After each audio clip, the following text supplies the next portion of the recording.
Welcome to the Economist in Your Ear podcast.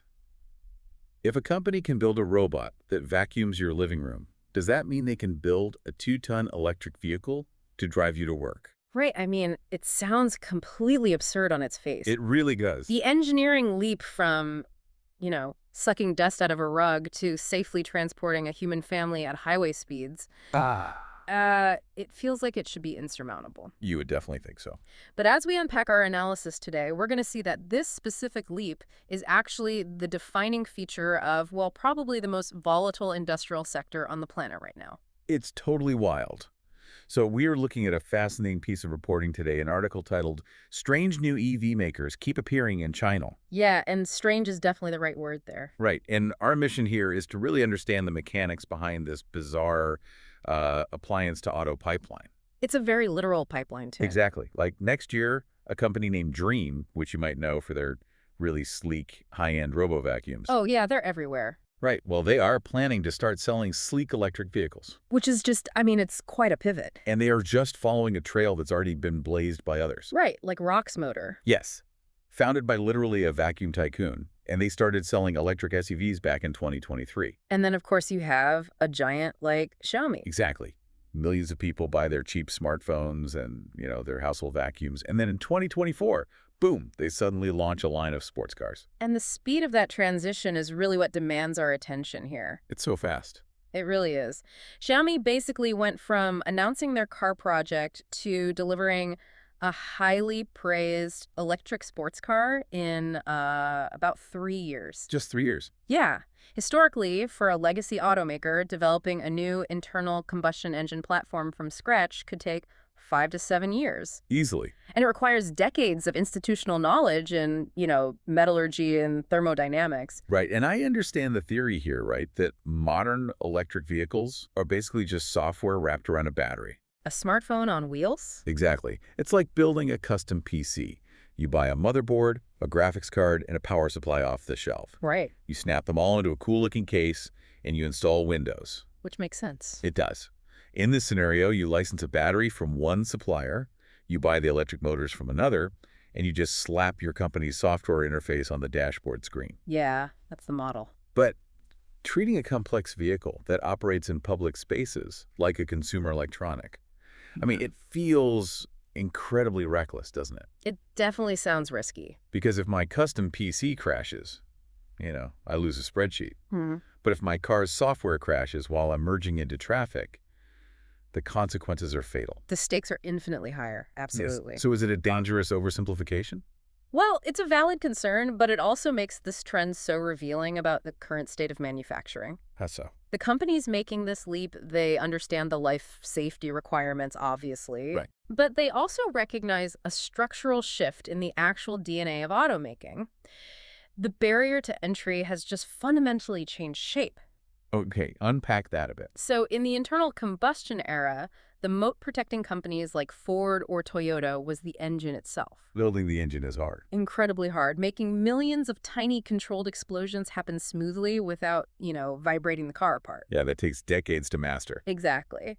But today, the core of an EV is what the industry calls a skateboard chassis. A skateboard chassis? Yeah, it's literally a flat, modular platform containing the battery pack, the axles, and the electric motors. Oh, wow. And you can buy a fully functional skateboard chassis right off the shelf from a massive Tier 1 supplier. Wait, really? So the vacuum company doesn't actually have to invent the car from the ground up? Not at all. They just buy the skateboard, and their job is basically to design the top hat. The top hat? Yeah, the cabin, the seats, the exterior styling. And write the code for the touchscreen. Exactly. That is the integration game.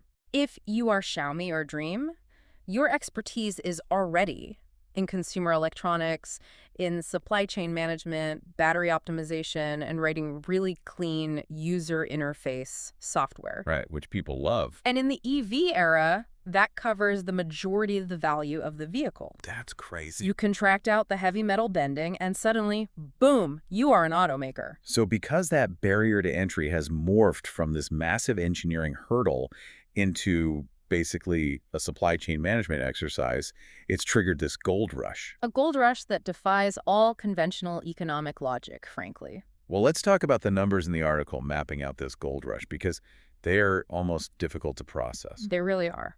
According to the advisory firm Alex Partners, guess how many distinct EV brands sold at least one car in China last year? It's a huge number. 143. 143. Yeah, imagine walking into a sprawling auto mall and seeing 143 different corporate logos. Most of which didn't even exist 5 years ago. Right. And in most major economies, the auto market is dominated by maybe 8 to 10 legacy brands. Exactly. The sheer volume of brands creates a totally chaotic consumer landscape. Totally. But when we look closer at those 143 brands, the data reveals this severe fragmentation. Yeah, the bottom tier is fascinating. Right. Out of that total, 46 of those brands sold fewer than 1,000 cars over the entire 12-month period. Which is nothing. I mean, selling 800 cars in a nation of 1.4 billion people is practically zero. It's statistically insignificant. You'd assume a company moving that few units would just quietly fold overnight. You would. Yet the data shows 23 entirely new EV brands launched last year, while only 9 shut down. Right. The pipeline is pumping new competitors into the market way faster than the failures are being fleshed out. Though we do need to look at how the legacy Chinese automakers are actually contributing to this inflated number. Oh, right, the sub-brands. Yeah, a significant portion of these 143 brands aren't just scrappy startups working out of a garage. They are artificial creations of the major players through this strategy of sub-branding. Geely is the perfect example of this. Exactly. They are China's third largest car maker by sales. But they don't just sell cars under the Geely banner. Not at all. They operate this massive portfolio of over 10 different brands simultaneously. Yeah, names like Zeekr, Polestar, and Lynk & Co. Which is such a fascinating way to exploit that modular skateboard chassis we discussed earlier. It really is. Geely can use the exact same underlying battery and motor platform, but design 3 completely different top hats. Right. They create Zeekr to target the young, tech-obsessed demographic who, wants a car that feels like a spaceship. Sounds cool. Then they use Polestar to target the premium minimalist luxury buyer who might otherwise buy a European car. Right. Very sleek. And then they use Lynk & Co. for a younger crowd interested in vehicle subscription models. So it allows a single massive corporation to basically blanket every conceivable demographic niche. Without diluting the core mass market reputation of the Geely name. Exactly. It gives you the illusion of infinite choice. But a huge percentage of the revenue is just filtering back up to a few massive corporate treasuries. Exactly. But that brings us to a major contradiction in the article's framing. Okay, let's get into that. The author suggests we are on the verge of this massive market consolidation. Right, because standard economic theory dictates that, a new industry explodes with dozens of players, a brutal price war bankrupts the weak, and the market naturally consolidates. Right, around a few surviving giants. Yeah. But the data actively resists that narrative of an impending neat consolidation. Wait, really? Yeah. Yeah. The top 10 Chinese EV companies, the absolute titans who managed to sell over 1 million cars each last year, they currently hold 84% of the market. Okay, so that looks like an oligopoly at first glance. It does. But the critical detail is that their 84% share is actually a slight drop from the previous year. Oh, wow. The 10 biggest giants on the block are losing incremental ground to the absolute bottom tier of the market. That makes no sense. I mean, if the big players are losing slight ground and 46 brands can barely sell 1,000 cars, why is venture capital and corporate efforts still pouring in? That is the big question. Is this just vanity? Or is the barrier to entry for EVs simply that much lower than combustion engines?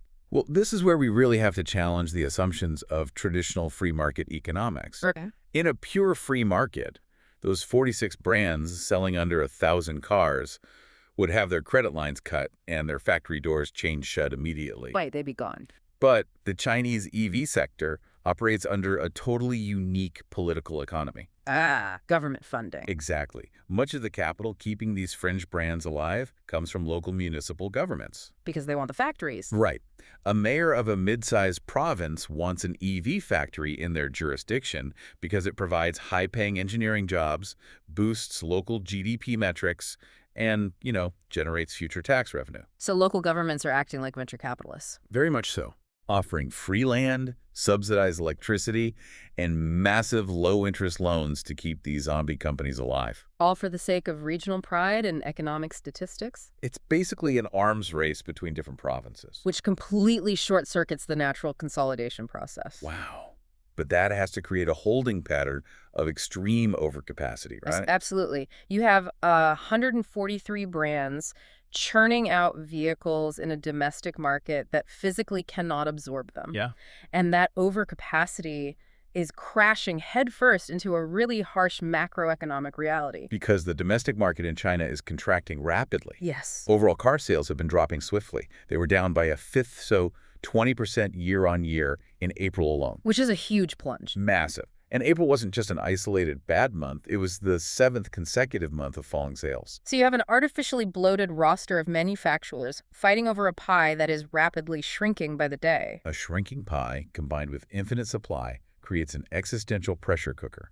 Exactly. When you're operating a heavy manufacturing business, the cash burn rate is astronomical. I can only imagine. You're paying for raw materials months in advance. You have thousands of factory workers on payroll, and you have massive debt servicing on these robotic assembly lines. And the human reality of that cash burn Right. is absolutely brutal when the money finally stops. It really is. The article actually highlights the collapse of Hosan Auto. Right, the manufacturer behind the Neta EV brand. Yeah, and it wasn't a neat, orderly bankruptcy filing at all. Yeah. Last year, the company simply ran out of capital and literally stopped paying its workforce. Which is terrifying for those workers. It escalated to the point where furious, unpaid employees physically cornered the founder in his Shanghai office, just demanding their wages. It's a stark reminder that while the barrier to entry has lowered, the penalty for failure remains catastrophic. Yeah. You know, a software startup running out of money means a few dozen programmers have to update their resumes. An auto manufacturer collapsing sends shockwaves through a massive physical supply chain, affecting steel suppliers, logistics firms, and thousands of manual laborers. It's a whole different scale.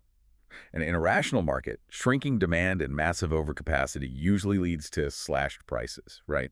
Yeah, retailers put things on clearance to move inventory. But the data from the Chinese EV market in May of 2026 shows something totally bizarre. Prices actually started rising. Which is totally unexpected. And the forces driving that unexpected price hike are currently the subject of intense debate among economists. Because there are two very distinct narratives trying to explain it. Right. The first narrative focuses heavily on state intervention. Okay, how so? Well, authorities in Beijing have been making increasingly vocal public statements since 2023, criticizing the relentless price wars within the EV sector. Ah. They view these aggressive race-to-the-bottom pricing strategies as destructive to the broader economy and, frankly, a threat to the stability of the financial system that is providing these companies with loans. So the implication is that the central government is applying soft pressure to the industry. Essentially, yes. Basically telling them to stop bleeding capital, raise their prices to a sustainable level, and restore some sanity to their profit margins. Exactly. Before a massive wave of messy bankruptcies like Hosan Auto forces the state to intervene directly. That makes a lot of sense. But there's a second narrative, right? Yeah, the second narrative rejects the idea of state-managed price fixing entirely. So what's their explanation? Companies like BYD, which is the world's largest EV manufacturer, they argue that the price increases are a pure reflection of the global supply chain. Oh, rising costs. Yes. They point out that the fundamental input costs for building an electric vehicle are surging right now. Right, because we are talking about the raw materials and the computing power. Exactly. Building a modern EV requires advanced semiconductors for all that autonomous driving software, and we know there's a fierce global competition for high-end chips. And on top of the chips, you have the refinement costs for lithium, cobalt, and nickel required for the battery packs. Yeah, so if the physical ingredients of the car become more expensive to source, the retail price of the vehicle just has to reflect that. Right. And the reality for a Chinese EV executive is likely a punishing combination of both of these narratives. A real rock in a hard place. Exactly. They are facing immense pressure from authorities to stop selling cars at a loss to gain market share, while simultaneously dealing with the supply chain that is squeezing their margins from the other side. So if we step back and look at the board from the perspective of one of those 143 brands, the domestic situation looks pretty impossible. It's incredibly bleak. You are fighting in a contracting market where sales have dropped 20%. Right. Your input costs for batteries and chips are rising. Yeah. And you have dozens of competitors propped up by local government money who literally refuse to die. You cannot survive on domestic sales alone. No, you have to find a release valve. You have to look beyond your own borders. Exactly. You know, the aggressive push by Chinese EV makers into foreign markets is often framed in Western media as this coordinated strategy for global automotive dominance. Right, like an invasion. But our analysis of the domestic pressure cooker suggests something much more desperate. Survival. Exporting is a basic matter of survival. And the export numbers reflect that desperation perfectly. They really do. While domestic sales plummeted in April, foreign sales for Chinese EVs skyrocketed by 80% year-on-year. An 80% jump. Yeah. They are rushing into Europe, Latin America, and Southeast Asia at a blistering pace. They are eager to hoover them up. There's that vacuum analogy again. I couldn't resist. But it's true, and the motivation to export comes down to the fundamental math of profit margins. Because the domestic market is just so oversaturated. Right, it's so saturated that companies are forced to price their cars at break-even levels. Or worse. Yeah, occasionally taking a slight loss on every unit sold, simply to keep their assembly lines moving and maintain cash flow. And you cannot build a sustainable business losing $100 on every car and trying to make it up in volume. No, the math doesn't work. But foreign markets offer a completely different pricing environment. Right. In Europe or Latin America, the baseline prices for vehicles are set by the legacy automakers like Volkswagen or Ford, Who have their own substantial legacy costs and much higher pricing umbrellas. Exactly. So a Chinese EV maker can ship a car to Europe, price it 15% cheaper than the local equivalent, and still realize a massive profit margin compared to what they would make selling that exact same car in Shenzhen. Wow. That foreign margin is the lifeline they need to offset the brutal conditions back home. But establishing that lifeline is a logistical nightmare, isn't It's it? incredibly difficult. Because you can't just put a 2-ton SUV in a standard shipping container and drop it off at a European port. No, the barriers to building a global automotive export business are immense. Right. First, you need specialized transport. The industry relies on roll-off ships. Basically, massive floating parking garages. Yes. Designed specifically so thousands of cars can be driven directly onto the vessel rather than being hoisted by cranes. And the global fleet of those roll-off ships is currently stretched to its absolute limit, right? Yes. There is a massive shortage of transport capacity because no one anticipated this sudden, overwhelming volume of exports originating from China. Right, we're even seeing giants like BYD purchasing their own fleets of these ships outright. Exactly, simply because they cannot secure enough space on commercial vessels. And getting the car across the ocean is only the first hurdle. Just the beginning. Once the vehicle arrives, you have to build physical dealership networks. Yeah. You have to establish service centers and parts distribution warehouses so people can actually get their cars repaired. Not to mention navigating a labyrinth of foreign tariffs. Oh, lots of tariffs. And complex safety regulations that vary by country. And just the sheer psychological hurdle of convincing a consumer in another country to trust an entirely new brand they've never even heard of. Exactly. So the fact that exports still jumped 80% despite those monumental logistical, financial, and political obstacles. It's the most telling data point of all. It really is. These companies are attempting to build comprehensive global distribution and maintenance networks practically overnight. Because the alternative is starving to death in their home market. Yes. They are essentially trying to build a global logistics empire before their domestic runway ends. Which means the Chinese EV sector is operating as a massive crucible right now. Absolutely. The companies that emerge from this period won't necessarily be the ones with the absolute fastest 0 to 60 times or the most novel robo-vacuum heritage. No. The survivors will be the companies that figure out the brutal calculus of global supply chains, international tariffs, and maritime shipping logistics before their local municipal funding dries up. Because the technology that powers these vehicles is revolutionary, sure. Yeah. But the fundamental laws of industrial economics, managing input costs, navigating overcapacity, and finding profitable consumer demand, those remain completely unchanged. Exactly. Which brings us to a final thought for you to consider. The transition to electric vehicles has lowered the barrier to entry so much that smartphone manufacturers and appliance tycoons can just jump into heavy auto manufacturing. If the underlying technology of our vehicles is increasingly mirroring our consumer electronics, are we shifting toward a culture where cars are treated with the same disposable mindset?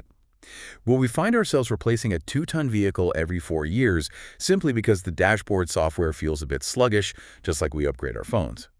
And if the vehicle becomes just another fast-cycling gadget, how do the century-old automakers we grew up with adapt to a world where their deep engineering history matters less than a slick user interface? Thanks for listening. Follow us for daily insights into world affairs. And don't forget to like, comment, and share.